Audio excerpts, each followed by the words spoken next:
વલસાડમાં રાત્રે ધોધમાર વરસાદથી રસ્તાઓ પર નદીની જેમ જાણે પાણી વહેતા થયા હતા, જેને લઈને વાહન ચાલકોને હાલાકી વેઠવાનો વારો આવ્યો હતો। વલસાડ ધરમપુરને જોડતા સ્ટેટ હાઈવે ઉપર પાણી ભરાતા વાહનોની લાંબી કતાર જોવા મળી હતી। આ સાથે શહેરમાં પણ ભારે વરસાદ વરસતા અનેક વિસ્તારમાં પાણી ભરાઈ ગયા હતા।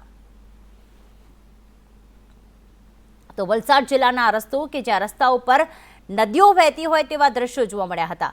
એક તરફ ધોધમાર વરસાદ વરસ્યો, કારણ કે સૌથી વધુ વરસાદ વલસાડ જિલ્લામાં 6 ઇંચ જેટલો જ વરસાદ વરસ્યો છે।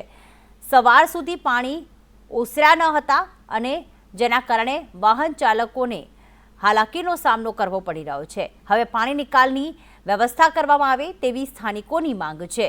વલસાડ જિલ્લામાં ધરમપુર હાઈવે ઉપર પણ પાણી ભરાઈ ગયા છે।